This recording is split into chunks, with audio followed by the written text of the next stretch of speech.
Good morning বন্ধুরা, তোমরা সবাই কেমন আছো? আশা করি ভালো আছে। নতুন একটা ভিডিও নিয়ে চলে এলাম, সুন্দরবনে ব্লগ ভিডিও। তো এখন দিদির বাড়িতে ছিলাম। সকাল সকাল ঘুম থেকে উঠে পড়েছি, প্রচুর ফার্স্ট সকাল প্রায় 6টার সময় উঠে পড়েছি। 5টার সময় উঠে 6টার সময় বেরিয়ে পড়েছি। আর এদিকে এমন টাইম তো নৌকো ধরতে হয়, হয় ফার্স্ট সকালে, না হলে দুপুরবেলা খাওয়া দাওয়া করে বেরিয়ে পড়তে হয়।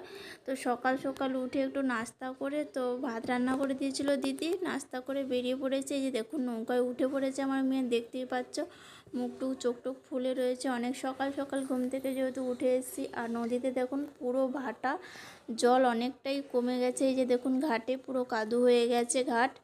আর এখানে দেখুন আর একটা নৌকো থেমে আছে। নদীর ধারে কিন্তু এলে খুবই ভালো লাগে। আর এখন ফার্স্ট সকালে এসছে, এখন রোদ্দুর উঠেনি, তো এত সুন্দর ঠান্ডা হাওয়া বইছে, কি বলবো। আর এত সুন্দর আরাম লাগছে, আমেজ লাগছে, যে অনেক দিনের পুরনো কথাও এগুলো মনে পড়ে। আগে আমরা অনেক নদীর ধারে আসতাম, তো এখন বিয়ের পরে বাইরে যা চলে গেছে আর আসাই হয় না। আর বৃষ্টি হয়েছিল, দেখুন নৌকো পুরে ভিজে আছে।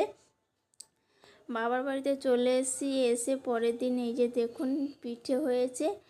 পিঠে মা বানিয়েছিল, তো এগুলো ঢেলে রেখেছে। এগুলো কিন্তু ছই দিয়ে বানিয়েছে। এই পিঠেগুলো কিন্তু আমিও বানিয়েছি।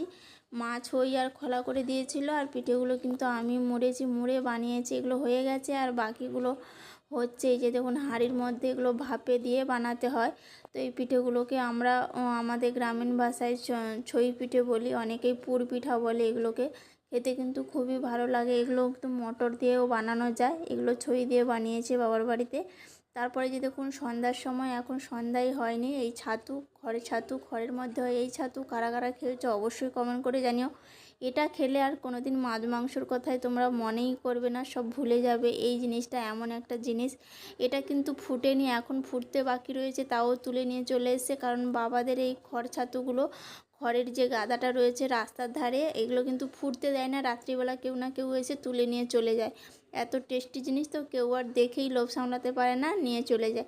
সেই জন্য বাবার বাড়িতে ফোটার আগেই নিয়ে চলে আসে, নিয়ে বাড়িতে রেখে দিলে সকালবেলা ফুটে যায়। আর এগুলো কিন্তু আমার খেতে খুবই ভালো লাগে। এত সুন্দর জিনিস, এইটা খেলে আরেকবার দুবার খেতে বারবার ইচ্ছে করবে। তো যাই হোক, এখন দেখুন ছাতুগুলো তোমাদেরকে শেয়ার করলাম। তারপরে দেখুন অন্ধকার হয়েছে, প্রায় দেখাই যাচ্ছে না। বাবা জাল দিচ্ছিল পুকুরে, একটা বড় রুই মাছ পড়েছে।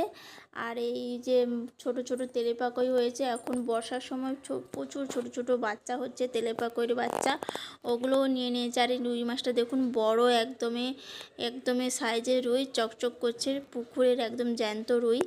তো দেখুন কত সুন্দর লাগছে না? তো মা কাটতে বসে গেছে, ভাবলাম যে আমিও তোমাদের সঙ্গে একটু শেয়ার করি। দেখুন এখনও গালা নাড়ছে। আর এই 3টে মাছ কাটা হয়ে গেছে, আর একটা কাটছে। আর বালতির মধ্যে কিন্তু এখনও 2-3টে ছোট ছোট তেলেপাকই রয়েছে। এই মাছগুলো কিন্তু ছোট মাছও খাওয়া যায়, খুবই টেস্টি হয়। আর এদিকে দেখুন আমার মেয়ে, যে দেখুন কতগুলো ঢেলে ফেলেছে, অনেক কটা ছিল। আর এই মাছটা ছুটে ছুটে পালাচ্ছিল, মাছ কিন্তু দৌড়ে দৌড়ে ধরছিল, যেহেতু পুকুরের সাইডে রয়েছে। আর এদিকে আমার মেয়ে দেখুন কীরকম দেখছে। আর ভাইয়ের বউ ভাইয়ের ছেলেকে নিয়ে এসে এখানে বসে বসে দেখছিল। দেখুন ছোট্ট পুচুটা কীরকম জিভ বার করছে, আর ছোট্ট শান্ত হয়ে শুয়ে রয়েছে।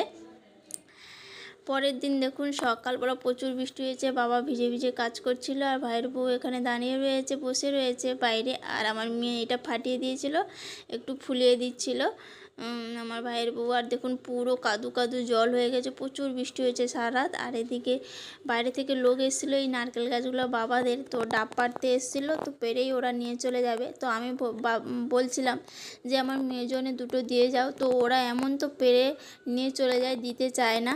কারণ বড় বড় গাছ তো কেউ উঠতে চায় না, ও সেই জন্য ওরা উঠলে আর দিতে চায় না, কিনে নিয়ে চলে যায়। কম পয়সাতেই কিনে নিয়ে ওরা আবার বেশি দামে বেচে। এই যে দেখুন অনেক কষ্ট বলে বলে দুটো ছোটো ডাব দিয়েছে ওরা আমার মেয়ের জন্যে। যেহেতু অনেক দিন থেকে এসছে, আমার মেয়ের জন্য পাপা পেরেছিল ছোট ছোট গাছ থেকে, তো তবুও এখন বড় বড় গাছগুলো থেকে পেরেছে। আমার মেয়ের জন্য দুটো নিয়ে নিলাম, তো দেবে না বলছিল, প্রচুর বলে করে নিয়ে নিলাম। 3-4টে গাছ থেকে পেরেছে, এই ডাবগুলো পরিষ্কার করছে। তারপরে যে দেখুন ডাব, ওদিকে ডাব পরিষ্কার করা চলছে, এদিকে ধান বিক্রির লোকও এসছে। বাবাদের বাড়িতে ধান ছিল, সব ধান বিক্রি করে দিচ্ছে, কারণ বাইরে জমা হয়েছিল সব পাখি, তারপরে মশা টুসা, যেহেতু মাটির ঘর, প্রচুর মশা টুসা লেগে যায়, নিচে গর্ত হয়ে যাচ্ছে, সেই জন্য সব ধান বেচে দিচ্ছে, পরিষ্কার হয়ে যাবে বাইদরটা।